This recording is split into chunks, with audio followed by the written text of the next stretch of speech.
Bismillahirrahmanirrahim. Al-Fatihah ila hadratin Nabi Mustafa Muhammadin sallallahu alaihi wasallam wa ala alihi wa ashabihi wa azwajihi wa dhurriyyatihi wa ikhwanihi minal anbiya'i wal mursalin wa ila jami'il awliya'i wal ulama'i wa syuhada'i was salihin wa khususan ila muallifi hadzal kitab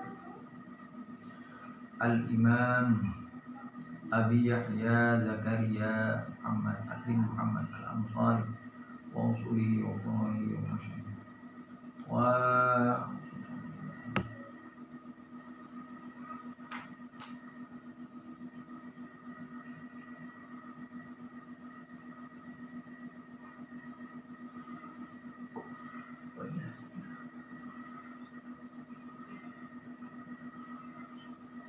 wal mu'minin wal mu'minat al-ahya'i minhum wal amwat. Al-Fatihah.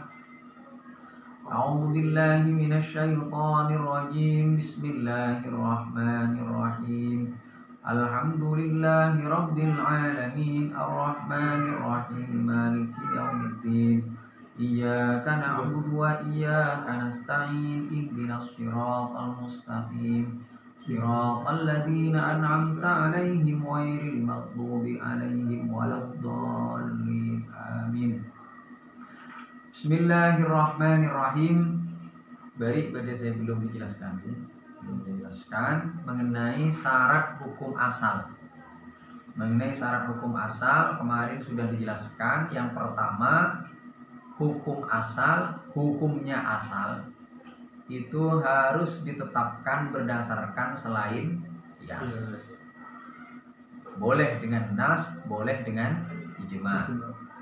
Kalau diketahui ijma'nya itu berdasarkan nas, maka muttafaq. Boleh.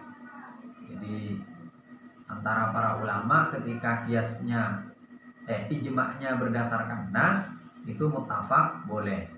Tapi ketika tidak diketahui apakah ijma' yang dijadikan sandaran hukum asal itu berdasarkan nas atau tidak, maka dalam hal ini terjadi perbedaan pendapat. Kalau menurut Syekh Zakaria atau pendapat yang dikuatkan oleh Syekh Zakaria, ketika tidak diketahui apakah sandarannya ijma atau dalilnya ijma itu qiyas ataukah nas, maka tetap kita boleh mengkiaskan kepada hukumnya asal yang ditetapkan berdasarkan ijma. Kalau ijma itu diketahui berdasarkan qiyas atau berdasarkan qiyas, ijma itu sandarannya qiyas, maka antara kitabnya Syekh Zakaria itu terjadi perbedaan. Kalau zahirul ibarat yang ada di dalam ghayatul usul itu tidak diperbolehkan. Jadi mengkiaskan kepada asal, kepada sumber kias yang hukumnya itu berdasarkan ijma, yang ijma'nya diketahui berdasarkan kias, kalau menurut zahirul ibarat yang ada di ghayatul usul itu tidak diperbolehkan. Tetapi kalau di dalam hasyiahnya Syekh Zakaria terhadap Syarhul Mahalli ala Jam'il Jawami itu diperbolehkan, boleh. Nah, itu yang pertama. Jadi harus hukumnya asal tidak ditetapkan berdasarkan qiyas, boleh dengan nas atau ijma. Kemudian yang kedua, ini syarat diperselisihkan dan menurut Syekh Zakaria tidak termasuk yang disyaratkan, yaitu keberadaan hukum asal bukan hukum yang dituntut untuk diiktikati secara yakin. Nah, syarat ini menurut satu qaul. Kalau menurut Syekh Zakaria tidak disyaratkan. Kenapa? Karena terkadang menurut Syekh Zakaria qiyas itu bisa menunjukkan kepada yakin atau bisa menghasilkan yakin tatkala hukum asalnya diketahui secara yakin, ilatnya juga diketahui secara yakin, dan wujudnya ilat itu di dalam farad juga secara yakin. Itu nanti qiyas bisa yufidul yakin. Bahkan Al-Attar itu apa? Al-Attar mencontohkan dengan masalah subutul idrak lillahi ta'ala ala subutil ilmi lillahi ta'ala, mengkiaskan adanya sifat idrak bagi Allah terhadap adanya sifat ilmu bagi Allah. Itu siapa? Al-Attar ya, yang sudah dijelaskan juga dalam Ahlus Sunnah ada khilaf 3 subut sifat idrak bagi Allah, ada 3 pendapat. Ada yang menetapkan wujud bagi Allah, yaitu Al-Imam Al-Baqillani, kemudian Imam Haramain. Kemudian ada yang mengatakan tidak ada sifat idrak bagi Allah, dicukupkan dengan sifat ilmu, dan itu pendapatnya Al-Ustadz Abu Ishaq Al-Asfirayini. Kemudian yang ketiga waqaf, tidak menetapkan, tidak bilang ada sifat idrak bagi Allah, juga tidak mengatakan tidak ada sifat idrak bagi Allah, itu waqaf. Yang dimaksud idrak itu apa kemarin? Idrak itu adalah berkaitan dengan masmumat, kemudian madzuqat, kemudian malmusat. Dan kalau kan sudah ada, kalau di sifat 20 itu ada sami'an, ada sama basar, sami'an basiron. Nah, kalau itu kan berkaitan dengan masmu'at, mubsharat. Nah, kemudian ada sebagian yang menganggap perlu ada sifat idrak. Yang ini berkaitan dengan apa? Malmusat, madzuqat dengan apa tadi? Masmumat, sesuatu yang dicium, kemudian disentuh, kemudian dirasakan. Itu yang bisa mengetahui itu adalah pakai sifat idrak. Terus kemudian lagi syaratnya hukum asal, dan ini disepakati tampaknya menurut ulama. Makanya Syekh Zakaria di sini tidak menyebutkan ada khilaf. Wa kaunuhu min jinsi hukmil far'i. Hukumnya asal itu harus sejenis dengan hukum far'i. Artinya kalau kita ingin menetapkan hukum syar'i di dalam far'i, maka ya kita harus mengkiaskan kepada asal yang hukumnya juga syar'i. Misalnya mau menetapkan hukum nabit itu boleh apa tidak, maka yang dikiaskan kepada khomer dalam hal apa? Hukumnya, yang hukumnya masalah haram atau tidak. Kalau yang hendak ditetapkan adalah hukum akli, maka ya berarti hukum asalnya juga harus hukum akli. Seperti ya tadi itu contohnya mengenai subutul idrak lillahi ta'ala dikiaskan kepada subutul ilmi lillahi ta'ala, itu kan hukum akli. Kemudian kalau yang hendak ditetapkan adalah hukum kebahasaan, maka hukum asalnya, hukum sumber kiasnya itu juga harus berupa hukum lugawi, kebahasaan. Kemarin dicontohkan dengan sesuatu yang sesuatu yang memabukkan yang dibuat dari selain khamr, itu apakah bisa disebut keliru. Sesuatu yang memabukkan yang dibuat dari khamr itu kan disebut yang dibuat dari anggur itu kan disebut khamr, dinamai khamr. Kemudian kita hendak mengkiaskan, hendak mengetahui apakah sesuatu yang memabukkan yang dibuat dari selain khamr itu yang dibuat dari selain anggur itu bisa disebut khamr apa tidak. Nah, ini dalam kan kebahasaan masalah nama bisa disebut khamr apa tidak. Karena yang hendak ditetapkan adalah masalah nama khamr, maka dikiaskannya kepada sesuatu yang hukumnya juga hukum kebahasaan. Akhirnya khilaf masalah ini kemarin itu kan dijelaskan khilaf. Kalau Syekh Zakaria dalam masalah kias dalam meluat itu kan zahirul ibarat seolah-olah mengatakan hujjah. Tapi di depan beliau sudah menjelaskan bahwa beliau memilih tidak ada kias di dalam bahasa.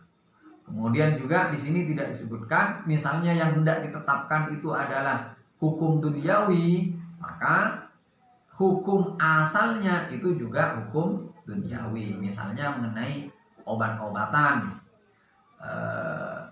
kita hendak mengetahui satu tumbuh-tumbuhan ini bermanfaat untuk penyakit tertentu apa tidak. Maka nanti kita mengkiaskan kepada tumbuh-tumbuhan yang hukum tumbuh-tumbuhan ini dilihat dari sisi apanya? Dari sisi hukum duniawinya, bermanfaat terhadap penyakit itu apa? Tidak. Ini kan hukum duniawi, bukan masalah haram atau halal. Nah ini, jadi intinya syarat yang kedua menurut Syekh Zakaria ini, karena yang kedua itu Syekh Zakaria kan tidak mensyaratkan itu hukum asal harus sejenis dengan hukum haram. Kemudian yang selanjutnya ini yang belum dijelaskan, hukum asal itu harus tidak keluar dari tata aturan kias atau thoriqil kias kata di sini. Jalannya kias. Fama adalah an sananihi ay kharaja an thariqihi la yuqasu ala mahallihi li ta'adzuri ta'diyah hina idzin. Hukum yang keluar dari tata aturan kias atau jalannya kias, ya mahallul hukum itu nggak bisa dikiasi, nggak bisa dijadikan sebagai makis aleh, nggak bisa dijadikan sebagai sumber kias. Kenapa? Li ta'adzuri ta'diyah hina idzin. Karena ketika hukum asal itu sudah keluar dari sananil kias, dari jalannya kias, maka kita tidak bisa untuk melakukan ta'diyah. Artinya memberlakukan hukumnya asal kepada hukumnya fard. Nah, kapan hukum asal dianggap keluar dari sananil kias? Itu ada dua. Yang pertama, ketika hukum asal itu wairu mudrakil makna, jadi tidak diketahui ilatnya, tidak ditemukan ilatnya. Misalnya jumlah sholat, rokaatnya sholat itu ada yang 4, ada yang 2, ada yang 3. Kenapa? Ilatnya apa? Nah, itu kan wairu mudrakil makna, tidak diketahui ilatnya. Nah, jelas dalam hal semacam ini nggak bisa dikiaskan. Kemudian contohnya lagi yang tidak bisa dikiaskan adalah masalah persaksian Huzaimah bin Sabit. Kata di sini, fala yuqas ka syahadati Huzaimah ibni Thabit wahdahu. Huzaimah bin Sabit itu bersaksi sendirian. Padahal yang namanya saksi itu mestinya kan dua kan. Nah, kalau dalam sengketa yang berkaitan dengan jual beli misalnya itu kan 2 orang saksi laki-laki. Ternyata Huzaimah ini bersaksi sendirian dan diterima. Dan maka di sini dalam persoalan ini fala yuqasu bihi ghairuhu wa in fa'u rutbatan. Tidak boleh selain Huzaimah disamakan dengan Huzaimah meskipun yang selain Huzaimah itu lebih tinggi derajatnya. Kasiddiq seperti Abu Bakar Siddiq misalnya. Enggak bisa. Ya kenapa ya? Karena masalah ini ghairu mudrakil makna, tidak diketahui ilatnya. Kenapa oleh Rasulullah kok persaksian Huzaimah sendirian itu diterima? Wa qissatu syahadatihi rawaha Ibnu Huzaimah.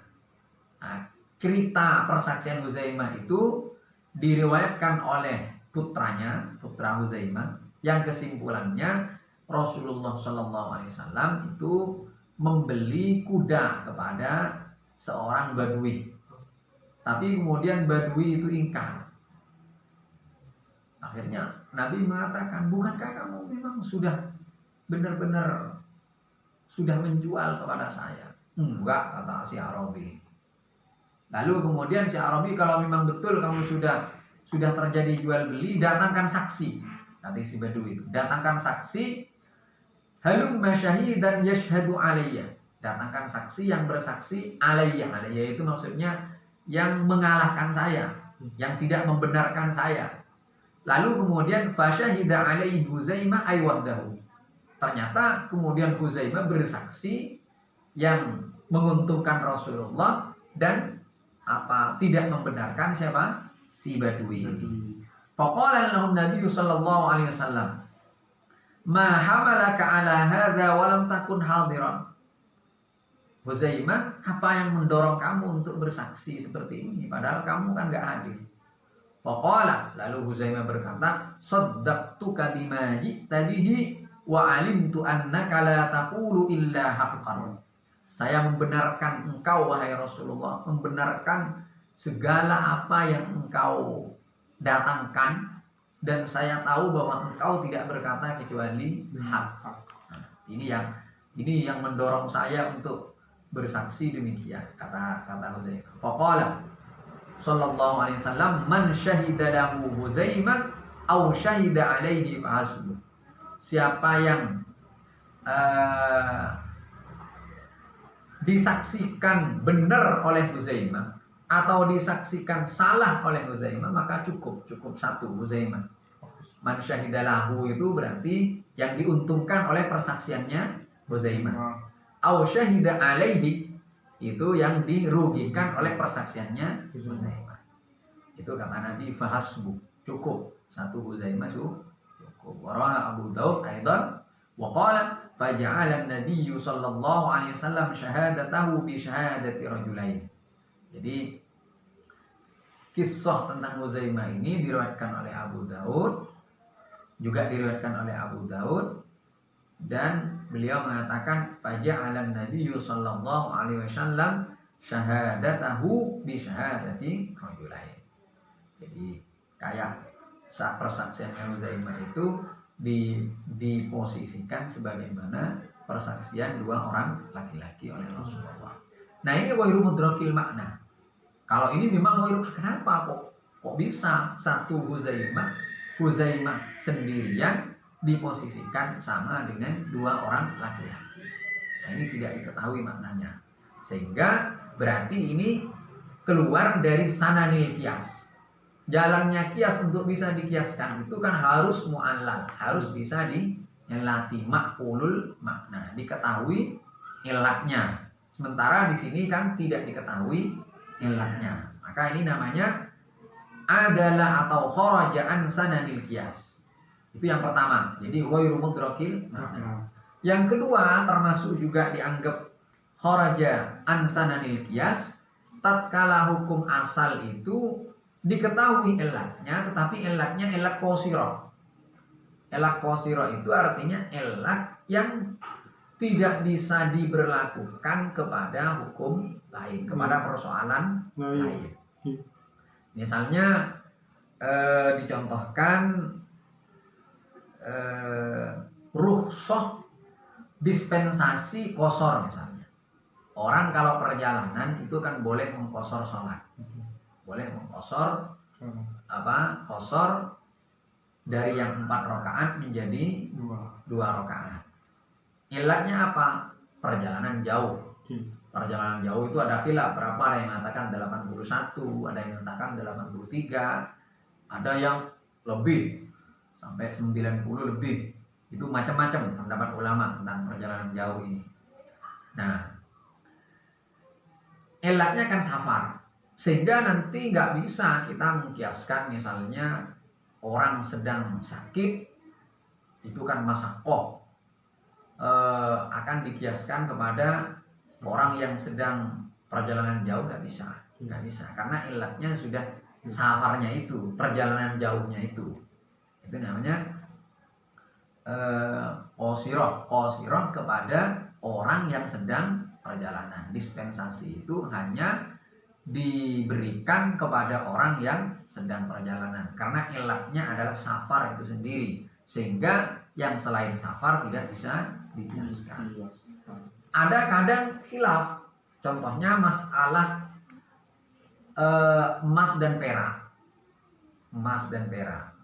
di dalam masalah hukum riba, kan termasuk barang ribawi itu adalah emas dan perak. Ilatnya apa? Itu ada khilaf di antara para ulama. Kalau menurut Abu Hanifah, Hanafiyah itu al-wazan, karena bisa ditimbang. Sehingga ilatnya muta'adiyah. Barang-barang lain yang bisa ditimbang itu juga bisa dikiaskan, meskipun ya ini banyak Hanafi banyak dirot mengenai ilatnya ini, ditolak. Ya, perdebatannya misalnya dalam Hawil Kafir itu dijelaskan. Kemudian kalau Syafi'iyah, Malikiyah, dan kalau nggak salah Hanabilah juga mengatakan ilatnya itu karena jinsul asman, karena zahab dan fiddah itu merupakan jenis harga. Tapi Syafi'iyah itu mengatakan jinsul asman ghaliban, jadi merupakan jenis asman lumrahnya, umumnya.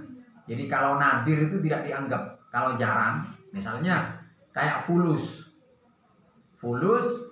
itu terkadang dijadikan saman, dijadikan harga di sebagian tempat, tetapi itu kan jarang. Maka di dalam mazhab Syafi'i itu ada beda pendapat sebenarnya. Apakah fulus itu bisa disamakan dengan zahab dan fiddah atau tidak? Oh, yang kuat itu mengatakan tidak. Kenapa? Karena ilatnya itu jinsul asman waliban. Jadi sehingga fulus tidak bisa disamakan, karena meskipun fulus itu kadang jadi saman, tetapi itu nadir, jarang.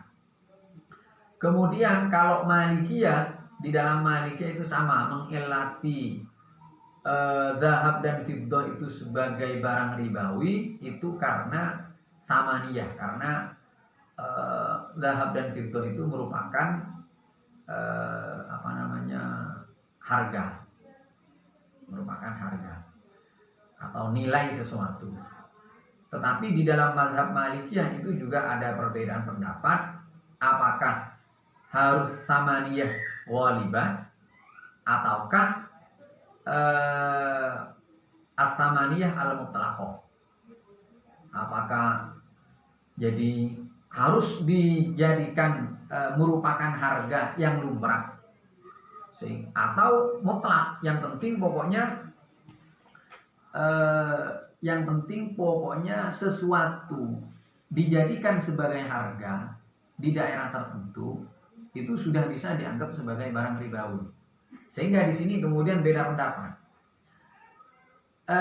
Di dalam mazhab Syafi'i, meskipun sama-sama mengilati dengan taman, dan mereka mengatakan jinsul asman waliban, mereka mengatakan bahwa ilat ini adalah qasir. Sehingga menurut mereka fulus tidak bisa untuk dikiaskan, tidak bisa dikiaskan. Dan juga alasannya fulus tidak bisa dikiaskan karena fulus itu meskipun kadang merupakan saman, tapi ini cuma nadir. Sementara ilatnya itu adalah jinsul asman waliban. Nah, kemudian dalam mazhab Maliki itu mengatakan tidak. Ilat samaniyah ini muta'addiyah. Artinya kalau ada sesuatu kok umum dijadikan sebagai harga meskipun bukan emas dan perak, maka ia bisa disamakan dengan emas dan perak, sehingga nanti bisa menjadi termasuk barang ribawi juga. Apalagi menurut pendapat yang mengatakan samaniyah mutlaqah itu. Kalau menurut mengatakan samaniyah mutlaqah, jadi emas dan perak itu termasuk barang ribawi karena dia mengandung ilat samaniyah mutlaqah.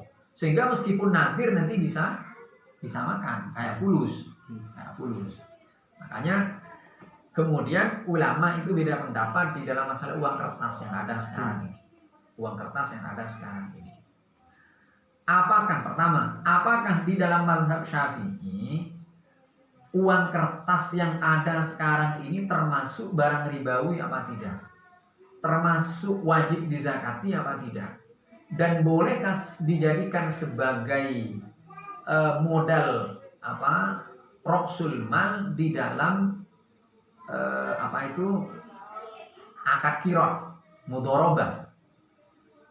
Nah, di antara para ulama itu beda pendapat di dalam memahami mazhab Syafi'i.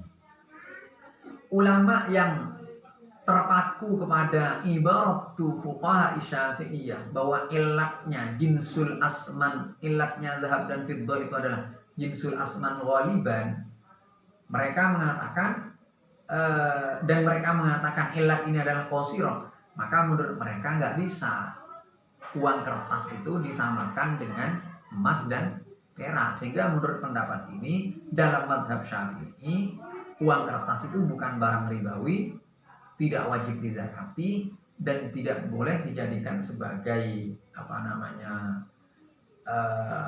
modal mal di dalam di dalam rasul mal, di dalam modal usaha, di dalam kirot. Tetapi ada ulama lain mengatakan bahwa meskipun di dalam mazhab Syafi'i itu ulama mengatakan ilat jinsul asman itu adalah ilat qasirah, tetapi bukan berarti tidak bisa mengkiaskan menurut mereka. Kenapa? Karena Imam Nawawi, kemudian Imam Al-Mawardi, kemudian Asy-Syirazi mengatakan tentang faidahnya ilat al-qasirah. Itu kan khilaf. Nanti dijelaskan di belakang. Bolehkah mengilati sebuah hukum dengan ilat yang qasirah? Kalau menurut Syafi'i ya boleh. Kalau menurut Hanafi tidak boleh. Apa gunanya mengilati dengan ilat qasirah? Ilat, kita mengilati sebuah hukum itu kan supaya bisa mengkiaskan. Kalau qasirah kan nggak bisa mengkiaskan. Kemudian ulama Syafi'i itu mengatakan, nggak bisa. Faidahnya taklil dengan ilat al-qasirah, itu bukan hanya sebatas untuk mengkiaskan, bukan. Tetapi satu, ketika dikatakan bahwa ilatnya itu adalah ilat ini dan ilatnya qasirah, maka orang akan tahu berarti sekarang saya nggak mungkin untuk mengkiaskan ke ini. Kemudian faidahnya lagi dengan menimpilkan ilat itu akan lebih memantapkan hati.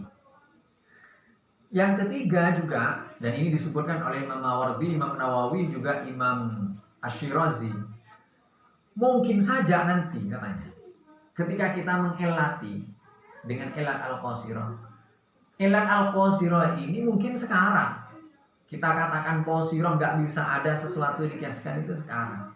Mungkin saja nanti akan ada sesuatu yang baru yang ternyata memiliki ilat yang sama dengan ini. Itu kata Imam Mawardi. Faidahnya taklil bil ilat al-qasirah. Nah, berarti kalau berpijak kepada pendapatnya Imam Mawardi, bahkan juga Imam Nawawi dan juga Asy-Syirazi, jinsul asman ghaliban yang dikatakan sebagai ilat al-qasirah itu karena pada saat itu, pada masanya beliau ini gak ada sesuatu yang layak untuk disamakan dengan zahab dan fiddah. Sementara kalau sekarang, kata sebagian ulama, kalau sekarang uang kertas itu sama persis dengan zahab dan fiddah, wadhifahnya sama persis. Sehingga dengan demikian uang kertas yang sekarang itu bisa dikiaskan, diilahkan kepada zahab dan fiddah. Sehingga kalau demikian bagaimana? Satu, bisa termasuk barang ribawi. Sehingga kalau tukar menukar satu jenis itu harus sama dan harus taqabud dan harus kontan. Kemudian harus dizakati sama dengan emas dan perak, itu wajib dizakati dan juga sah dijadikan sebagai modal di dalam akad qirah. Jadi ulama Syafi'iyah kontemporer ini beda pendapat. Yang mengatakan uang kertas yang ada sekarang itu nggak bisa disamakan, melihat kepada mereka mengatakan ilat jinsul asman waliban itu merupakan ilat al-qasirah, sehingga berarti kharaja an sananil qiyas, sehingga tidak bisa dikiaskan. Tapi ada ulama mengatakan tidak bisa. Kenapa? Karena Imam Al-Mawardi, Imam Nawawi, Imam Syirazi mengatakan faidahnya ilat al-qasirah itu mungkin saja nanti akan muncul sesuatu yang baru yang ternyata memiliki ilat yang sama. Sehingga mereka mengatakan qasirah itu kan melihat kepada zaman di mana pada saat mereka hidup. Kalau di dalam apa namanya, sebenarnya di Syafi'i itu banyak pendapat mengenai uang kertas. Tapi kata guru saya, mereka menghukumi sesuai uang kertas di masa mereka. Ada yang mengatakan uang kertas itu adalah sanaduduyun. Ada yang mengatakan uang kertas itu sama dengan ardun minal urud, sama dengan harta pada umumnya, bukan nukut. Ada yang mengatakan apa, kayak fulus, itu banyak ya, jadi banyak. Bahkan ada yang mengatakan uang kertas itu sesuatu yang wayru mutaqawwim, tidak bernilai sama sekali sehingga tidak sah dijadikan jual beli. Itu banyak pendapat dalam mazhab Syafi'i. Tetapi kata guru saya, mereka menghukumi semacam itu sesuai dengan uang yang ada pada masa mereka. Sementara uang kertas yang sekarang itu beda. Makanya disebut dengan an-nuqud al-waraqiyah al-ilzamiyah. Kalau yang sekarang ini kata guru saya, itu dalam mazhab Syafi'i. Jadi ada ulama-ulama sekarang beda pendapat mengenai apakah uang kertas yang sekarang itu bisa disamakan dengan emas dan perak. Kemudian kalau dalam mazhab Hanafi, mereka kan tadi mengelati mirip dengan Syafi'i ya kan. Tapi mereka mengatakan muta'addiyah. Baik yang mengatakan ats-tsamaniyah al-ghalibah ataupun ats-tsamaniyah al-mutlaqah. Itu sama-sama mengatakan muta'addiyah. Sehingga bisa membiaskan. Cuma nanti misalnya nadir kayak fulus misalnya. Fulus itu di sebagian daerah dijadikan sebagai saman. Menurut yang mengatakan bahwa ilatnya itu adalah samaniyah al-mutlaqah, berarti bisa disamakan. Menurut yang mengatakan samaniyah al-ghalibah, fulus ketika masih jarang dijadikan saman, berarti nggak bisa disamakan. Kalau fulus ternyata kemudian berkembang dipakai menjadi lumrah, berarti bisa disamakan menurut pendapat keduanya. Tetapi Syekh Abdullah bin Bayyan itu beliau mengurai banyak panjang lebar mazhab Maliki, kemudian juga menampilkan pendapatnya Imam Malik yang mengatakan makruh. Kemudian beliau memilih makruh. Kalau nggak salah itu detail panjang sekali sebenarnya pembahasan di dalam mazhab Maliki, dan juga ada pendapat-pendapat lama. Maka beliau mengatakan beliau memilih apa namanya, tidak sampai haram tetapi sampai kepada syubhat, gak jelas. Karena itu orang yang waro' akan menghindari transaksi uang kertas dengan uang kertas. Bukan menghindari uang, maksudnya apa namanya, kalau tukar menukar uang kertas dengan uang kertas itu nanti akan ikut kepada aturan yang ada di dalam bai' ribawi. Harus taqabud, harus sama, dan harus ulul. Jadi lebih hati-hatinya seperti itu. Nah, ini berangkat dari ini ya, dari pembahasan mengenai sananil qiyas. Jadi khorajaan sananil qiyas itu artinya satu, ketika hukum asal tidak diketahui ilatnya. Yang kedua, ketika diketahui ilatnya tetapi merupakan ilat yang qasirah. Meskipun kata tadi ilat qasirah itu kalau di dalam sebagian keterangan ulama Syafi'i bisa jadi qasirah, mereka mengatakan qasirah sesuai pengetahuan mereka pada masa mereka, sehingga dimungkinkan di suatu saat bukan qasirah, bisa jadi gitu. Makanya pengungkapan qasirah terhadap ilatnya ilatnya dahab dan fiddah itu oleh As-Subuki itu dikritik. Namanya qasirah mestinya nggak bisa dikiaskan. Bagaimana masih dikatakan mungkin nanti akan ada. Kalau sudah seperti itu kan bukan qasirah, kata Imam As-Subuki. Terus kemudian syaratnya lagi kata Syekh Zakaria, wa alla yakuna daliluhu syamilan li hukmil fard. Dalilnya hukum asal itu tidak boleh mencakup hukum fard. Sayang spidolnya nggak ada ini. Dalilnya hukum asal tidak boleh mencakup terhadap hukum fard. Kenapa? Karena kalau dalilnya hukum asal itu sudah mencakup hukum farad, maka ya tidak perlu kias. Nah, di sini dikatakan lil istighna bihi hina idzin anil kias. Karena dengan dalil itu sudah cukup, tidak perlu kias. Ma'annahu laisa ja'lu ba'di suwar al-mashmulah aslan li ba'dina aulan minal akas. Di samping Di samping itu menjadikan sebagian surah yang dicakup oleh nas dijadikan sebagai asal itu tidak lebih utama daripada sebagian surah yang lain. Misalnya gini kan, ketika kita beristidlal, bukan kita ini cuma awam ami, nggak sampai itu. Ketika seorang mujtahid, misalnya seorang ulama beristidlal terhadap ribawiyahnya gandum. Gandum itu barang ribawi, kata ulama. Dalilnya apa? Karena ada hadis Nabi, at-ta'amu bit-ta'am mitlan bimisli. Jadi kalau kita menukar makanan dengan makanan, ya harus sama. Nah, di dalam kata at-ta'am bit-ta'am, perhatikan. Jadi mustadil seorang ulama, bur itu termasuk barang ribawi, dalilnya at-ta'am bit-ta'am. Makanan dengan makanan, bahasanya di sini kan. Makanan ini kan umum, mencakup bur dan yang lain. Tapi kemudian dia mengatakan tsumma qisa alaihi adz-dzurrah bi jami'atun. Lalu dia kemudian mengkiaskan jagung kepada bur karena sama-sama ta'am. Maka kias ini nggak sah. Kenapa? Karena sebenarnya yang nggak perlu kias ini. Cukup dengan memasukkan dzurrah ke dalam keumuman dalil. Keumuman dalil at-ta'am bit-ta'am. Fa'inat ta'am yashmalu dzurrah kalburi sawa'an kaman. Karena kata ta'am di dalam hadis itu, di dalam dalil itu sudah mencakup dzurrah sebagaimana mencakup gandum secara sama.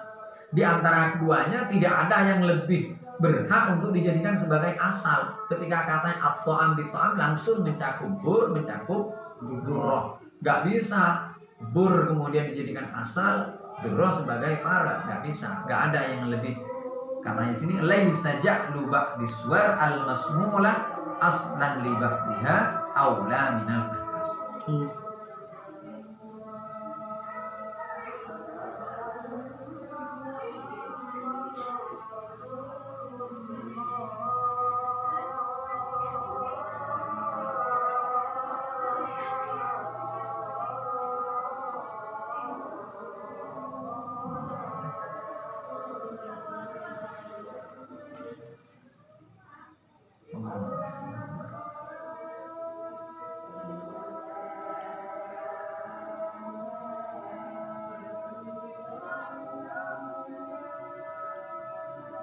Asyhadu an la ilaha illallah.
Wa sayati annahu la yushtaratu fil illati alla yashmala daliluha hukmal far'i bi umumihi aw khususihi fil asah wa faraqa ma huna bima fuhima minal ma'iyyah as-sabiqah. Dan nanti akan dijelaskan bahwa di dalam illat itu tidak disyaratkan dalilnya illat itu tidak mencakup terhadap hukum farad baik dengan keumumannya ataupun khususannya menurut pendapat yang asal. Jadi kan kalau di sini dikatakan dalilnya hukum asal tidak boleh mencakup hukum farad. Itu kalau di syarat hukum asal ini. Nah, nanti di syaratnya illat itu dikatakan tidak disyaratkan dalilnya illat tidak mencakup hukum farad. Enggak apa-apa meskipun dalilnya illat itu mencakup hukum farad, kita melakukan qiyas enggak apa-apa. Yang tidak boleh itu adalah dalilnya hukum asal. Ini sebenarnya masalah masalah cara berdalil saja. Contoh gini, kalau sampean kayak tadi, sampean berdalil terhadap bahwa bur itu adalah barang ribawi dengan at-ta'am bit-ta'am. Kemudian sampean mengkiaskan dzurrah kepada bur. Maka ini tidak boleh. Kenapa? Karena farad dzurrah ini, hukumnya dzurrah itu sudah tercakup dalam dalilnya hukum asal yaitu at-ta'am bit-ta'am. Tapi kalau gini, nanti mungkin ini dijelaskan nanti di belakang. Sampean mengatakan begini. Bur itu termasuk barang ribawi. Termasuk barang ribawi. Dalilnya bur itu termasuk barang ribawi, itu sampean pakai hadis al-burru bil burri. Ada hadis kan al-burru bil burri. Kemudian sampean menggali ilat. Ilatnya bur ini termasuk barang ribawi apa? Sampean menggali itu pakai dalil lain atau ambil ta'am. Oh, bur ini termasuk barang ribawi. Itu ilatnya adalah karena dia merupakan ta'am. Terbukti dalam hadis lain dikatakan at-ta'am bit ta'am. Jadi at-ta'am bit ta'am ini dijadikan sebagai dalilnya ilat, bukan dijadikan dalilnya hukumnya bur, bukan. Kalau dalam penetapan hukumnya bur itu sampean berdalil dengan al-burru bil burri yang ada dalam hadis lain. Nah, kalau seperti ini nggak apa-apa, nanti nggak kita melakukan qiyas yang semacam ini meskipun hukumnya farad ini sebenarnya sudah tercakup di dalam dalilnya ilat kan, yaitu at-ta'am bit-ta'am, itu nggak apa-apa. Makanya dikatakan wa sayati annahu la yustaratu fil illah alla yashmala daliluha hukmal far'i bi umumihi aw khususihi fil asal. Wa faraqa ma huna bima fuhima minal ma'iyyah as-sabiqah. Kenapa kok beda? Kenapa kok beda? Kalau di sini dikatakan dalilnya hukum asal tidak boleh mencakup hukum farad, nanti di bab illat dikatakan, di syartul illat dikatakan dalilnya illat tidak mencakup terhadap hukumnya farad. Bedanya apa? Ini wa faraqa ma huna bima fuhima minal ma'iyyah as-sabiqah. Nanti yang akan dijelaskan di dalam bab illat itu berbeda dengan yang dijelaskan di dalam syaratnya hukum asal ini. Dibedakan dengan apa? Bima fuhima minal ma'iyyah as-sabiqah. Yang dimaksud ma'iyyah as-sabiqah, lihat itu di dalam keterangannya Mbah Sahal. Nah, ini wa faraqa ay ma ya'ti fi dalil illah qawlu ma huna ay dalil hukmil asal.